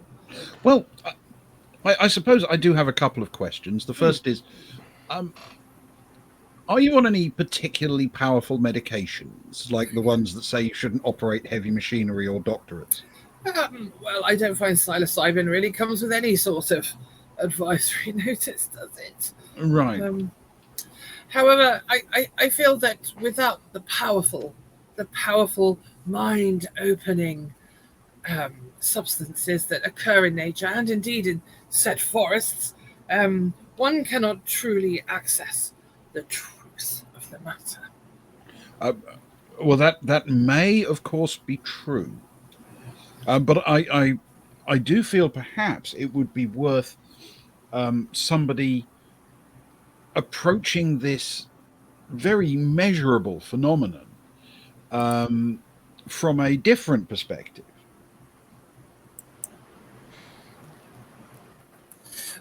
Yes. Well, ultimately, the fact remains that there's still an enormous wealth of information to glean, whether one is microdosing or otherwise. And all I would like now is the opportunity to maybe work with a university of note to get to the bottom of these sweaty forests and understand exactly what is causing these bizarre dank sensations. This would be a university presumably not still chained to the polytechnic system. I don't believe in polytechnics. I, of course, went to Chester Polytechnic before I went to a real university, mostly for work, I have to be honest. Though I was not a tenured dean of any note, unfortunately, I was just working the kitchen.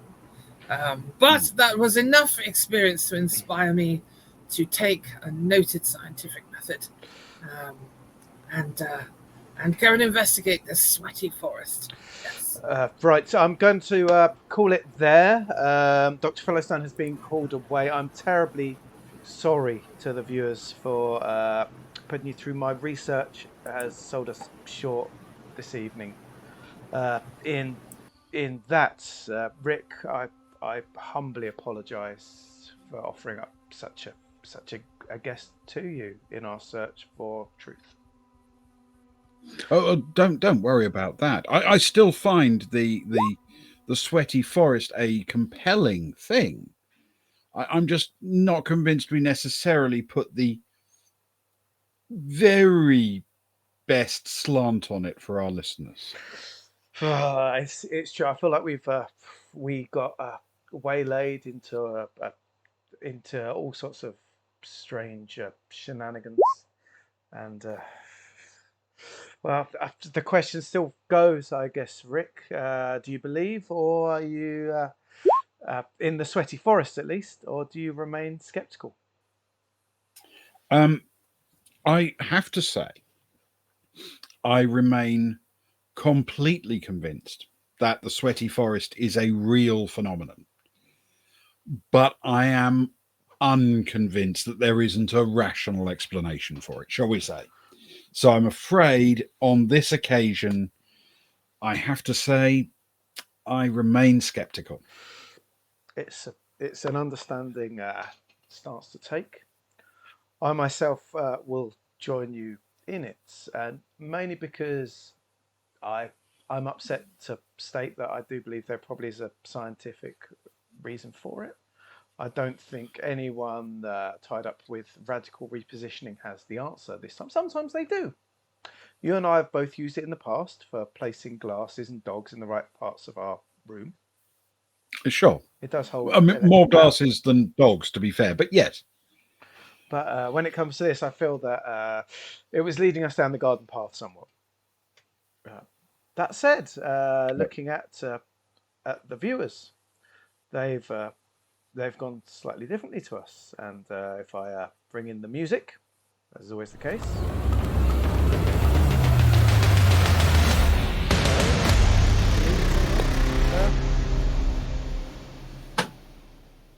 Believe.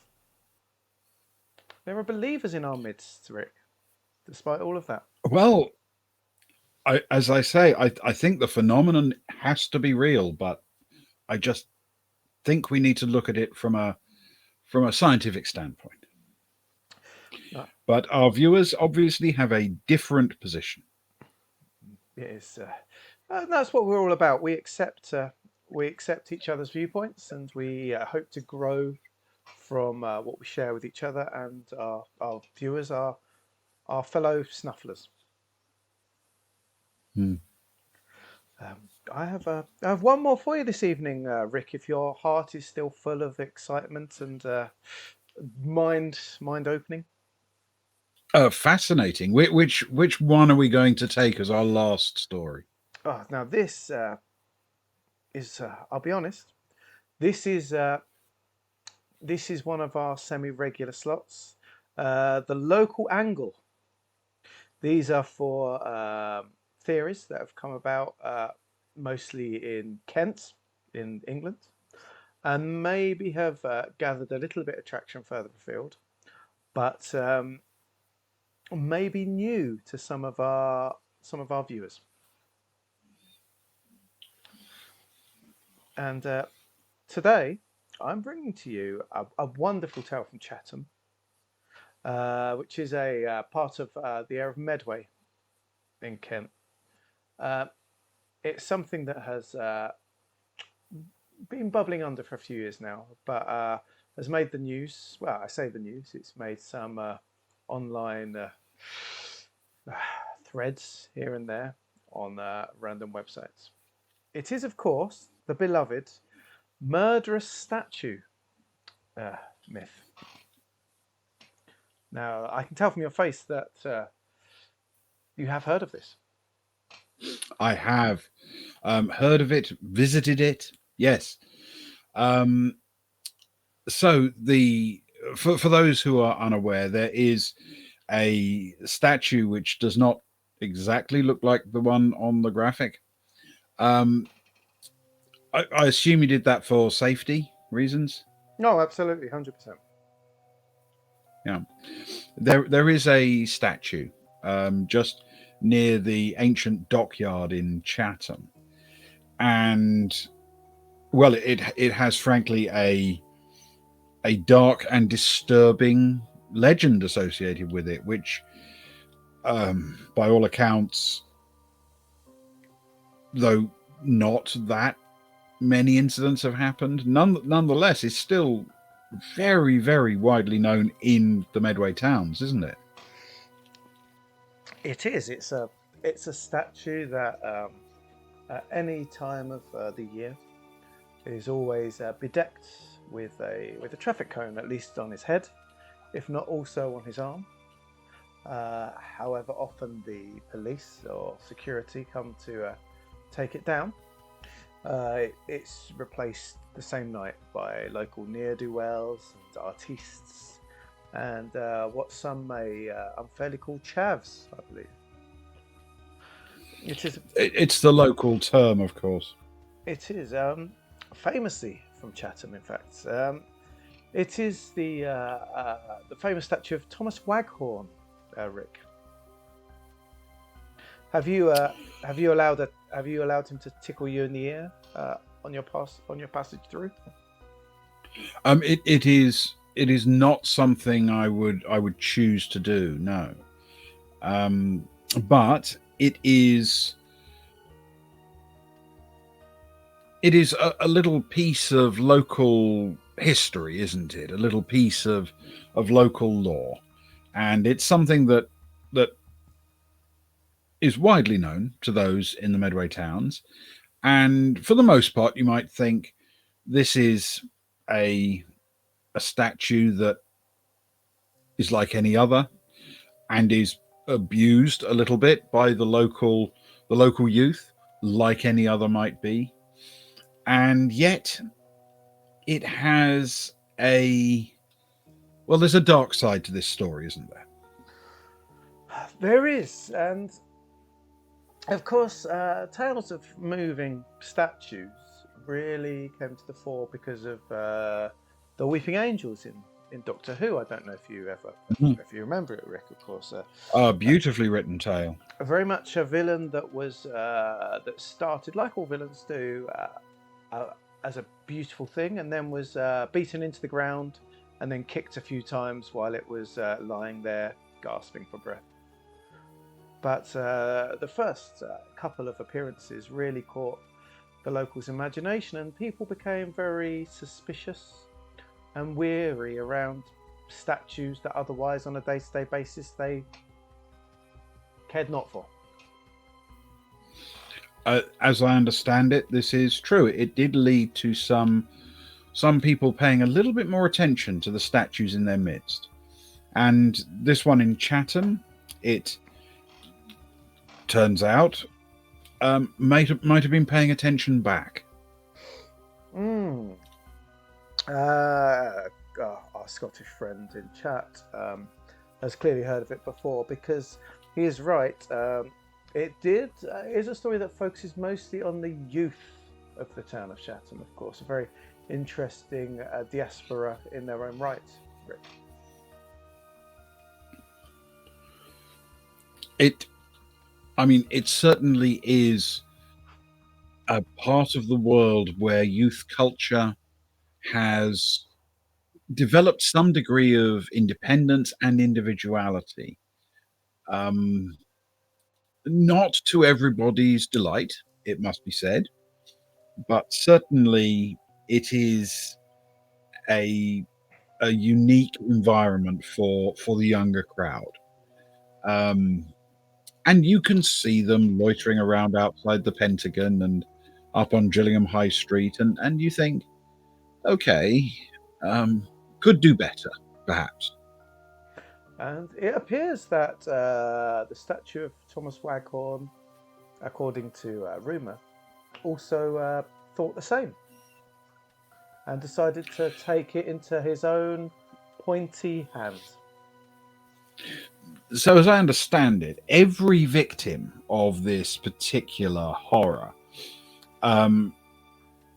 has been sort of between 18 and 21. Is that right? Very much so. In fact, the youngest it was her 18th birthday, in fact. Okay.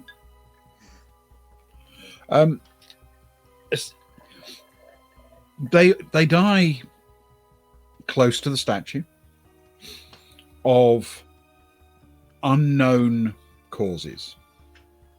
It isn't entirely obvious what killed them, or at least the medical profession has yet to come to a single diagnosis for all cases.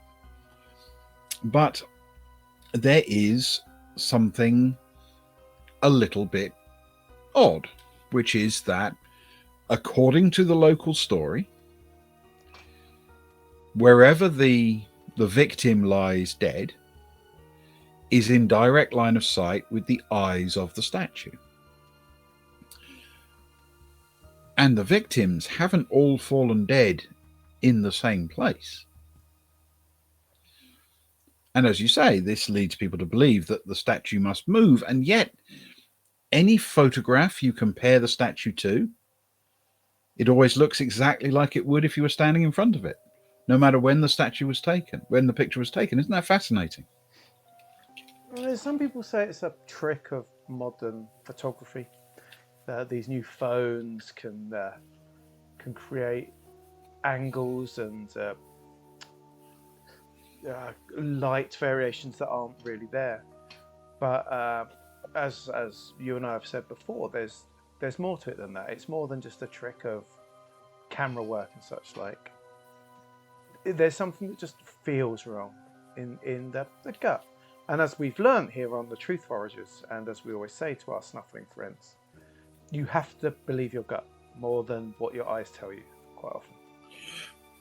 And this is it, because people who know the town well, they say, quite rightly, that when they were kids, everybody knew the statue was looking over there, or it was looking over there, or what have you. And everybody says the statue used to look over here and look over there. But you look at the original artist's designs, you look at every photograph ever taken of it, of which there are countless, thousands, as you can imagine, thousands. over a long period of time. The statue always appears exactly the same in the photographs and in the original design plans and everything else as it does when you stand in front of it. It is a paradox. It's impossible.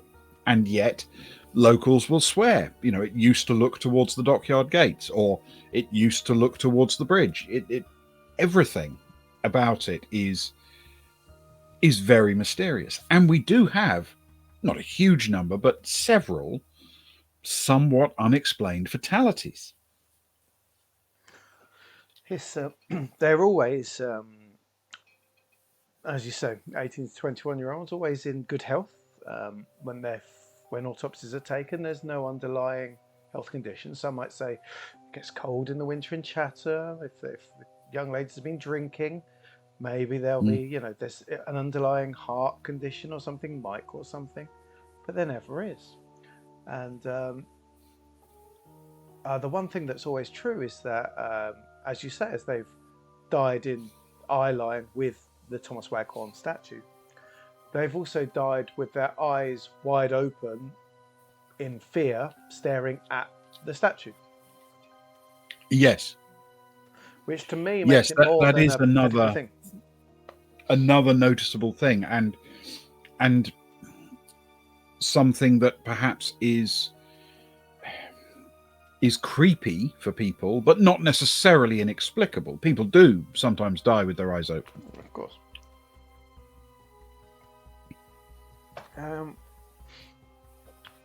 They say that that the nights where they started doing some research to the deaths and the nights, and of course the police and investigation services would never even consider linking deaths to the Thomas Waghorn statue.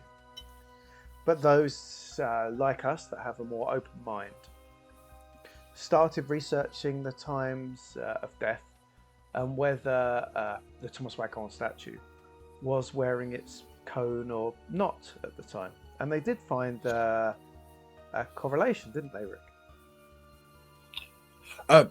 This is perhaps the underlying premise behind the people desperately putting the cone back on the statue at all times, because it does appear that if the statue is wearing a cone, it does not kill. That is the rumor anyway, isn't it? It ties in like that. I don't know if you remember if you've been around Chatham in the last few years, but there has been a lot of graffiti going up on walls saying things like the cone is life, and such like. The cone is safety. Cones save lives. Very similar sort of speaking. It seems like the youth have taken it as truth, I suppose, that there is a fear among young people in the town. I noted, for example, that a local councillor won a significant number of votes among younger residents by promising that if elected, they would put forward ordinance to make sure that cones could not be removed by the council from the statue. But as our viewer Realm of Rust says, the youth are subconsciously placing cones on the statue for protection. More and more, I think less subconsciously and more consciously. And that councillor, as you said, got him with the highest number of youth votes there's ever been known for a place like Chatham. Exactly.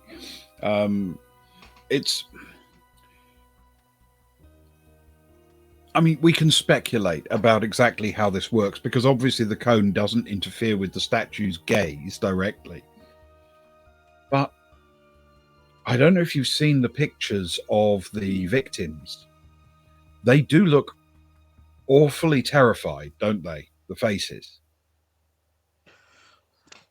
They do. There's a definite fear and terror in their eyes that chills the blood. It's something that I've not seen many times in my life. Only when, I don't know if you remember that time that we travelled through Canada together for that podcast series we made, the road trip series, where we were looking at the Unexplained Deaths series, if you remember.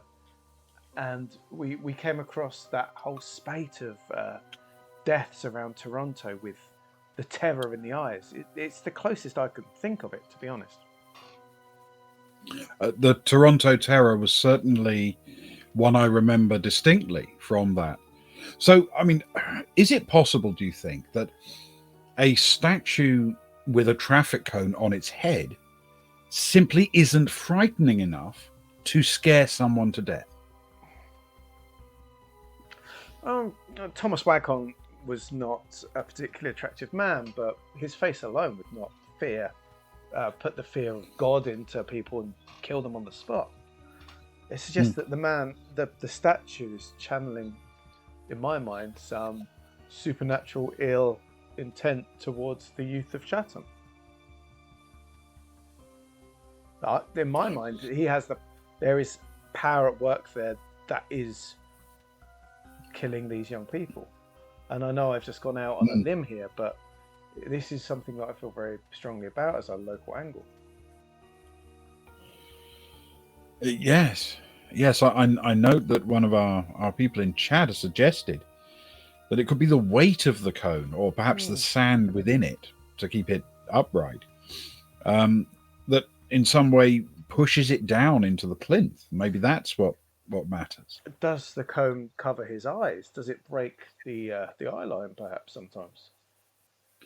It is frankly a baffling mystery.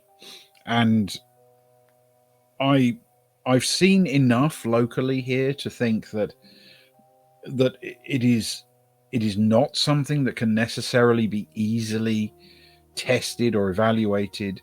Let's face it, we're not going to march 19-year-olds past that statue after dark, back and forth in the hope that one of them will suddenly end up dead. That would be not entirely inappropriate, actually, for the youth of Chatham, but nonetheless, it's far too far to go, I feel. Speaking of that, too far to go, of course. We both know, but the viewers may not, that Thomas Waghorn was an English sailor and a Navy officer who promoted the idea of a different route from Great Britain to India at the time, whereas many steamships were having to go around the Cape of Good Hope, the dangerous route, as we all know, very long route. He produced a route to cut across through Egypt. This was before the Suez Canal. So he cut the distance by half at the time. It's understandable why they've put a statue of him there.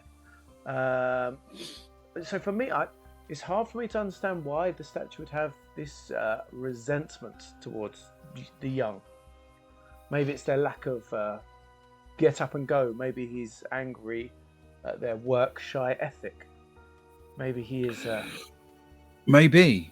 I mean, not all Waghorn's ideas were a winner, to be fair. Of course. He also proposed a passage to the Pacific by digging a canal from Calais to Vladivostok, which, truthfully, I think would be overly ambitious, shall we say. I think very reasonably so. There are questions from chat. Rick, you're very knowledgeable when it comes to aeroplanes and everything aerial. Have there been complaints of weird things happening in aeroplanes flying overhead? We've talked about it before in the past about electromagnetics, the bad juju, if nothing else, affecting flight plans and such like. Yes, and it is worth pointing out, of course, that the area is directly on several major flight corridors for airlines. As far as we can tell, as far as I can ascertain, the aircraft traveling overhead, if they encounter any such issues, they don't rise to the standard where they are widely reported. Doesn't mean they couldn't happen, of course, but perhaps there is, say, a maximum range for the effect, and aircraft are too high. I couldn't possibly tell you. I'm more a feet on the ground man myself, and as our Scottish friend has asked, with teenagers around the statue with conclusive results without dying, looking at the teenagers themselves locally, there has been talk that an increased intake of illegal substances, especially natural bush-growing substances, they're swearing on those to counteract Waghorn's powers. And there has been, that is the main reason for the increased uptake in smoking such a herb. Absolutely. And I mean, I don't know to what extent that can possibly make a difference, but if it were me, I would probably think that staying well away from the statue might be the wiser course of action. There have been 7 deaths, of course not attributed to this officially. There's always a reason, as we always know. There's always an official answer to everything. But the community, the foraging community and similar communities have attributed 7 deaths to the murderous Thomas Waghorn statue. To sum things up, my good friend Rick, do you believe that the statue of Thomas Waghorn is a murderous statue and has been killing the youth of Chatham? We are coming to the crux of the matter, are we not? Certainly. Do I believe?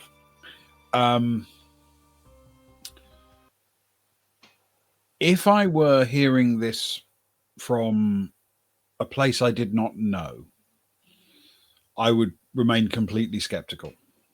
But given that I've been able to examine it myself, see it myself, speak to people in the community extensively, we have foragers in our community who live local to it and have documented things. Every attempt I have made to take a photograph of this and see if it moves and relocates has been unhelpful. But I've taken images of this statue and then saved one in front of me, knowing that it was looking to the left in that picture. And then I came back and found that in the picture it was looking right.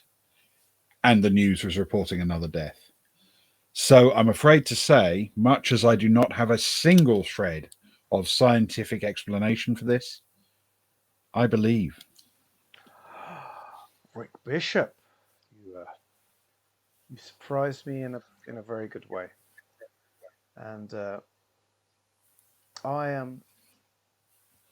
It is no surprise. I believe too. I agree with you. There's just too much good old-fashioned evidence, word of mouth, talk of the town, ear to the ground, that it can be anything other than belief. As Roman Frost says, Google is indeed totally covering it up. Croy is correct. It is a conspiracy. This is one of the bigger conspiracies we've uncovered this evening, I believe.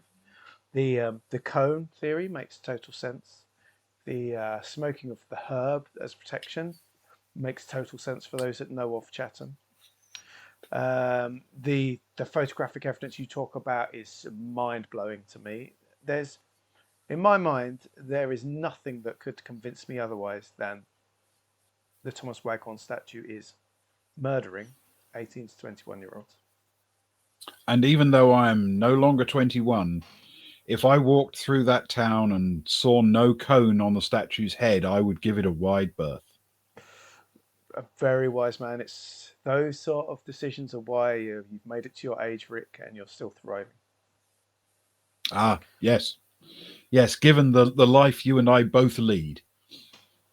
We have to be careful. We'll turn it over to chat one more time to our viewers, and it appears that there is a very similar viewpoint. So for the last time, I shall build up to the final decision.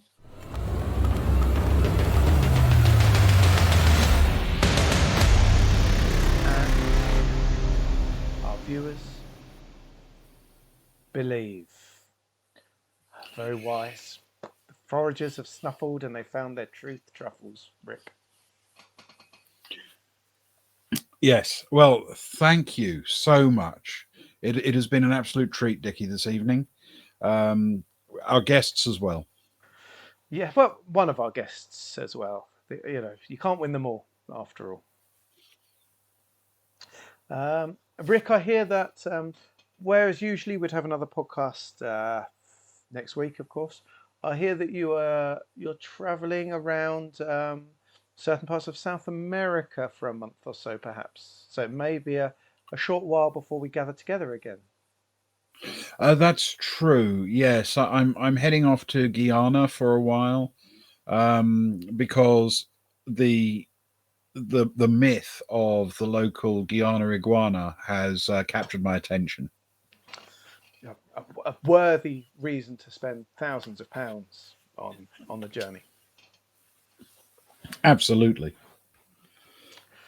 You can't put a price on the truth at the end of the day. And as we know, the truth is out there. It certainly is.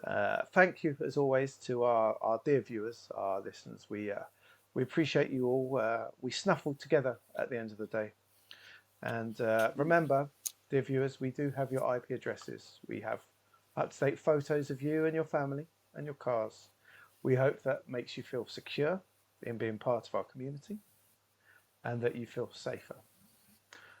So for myself, Dickie Waghorn, and for my dear friend and colleague, Rick Bishop, a good night to you all. Good night, Rick. Safe journey. Good night. Thank you very much. And I will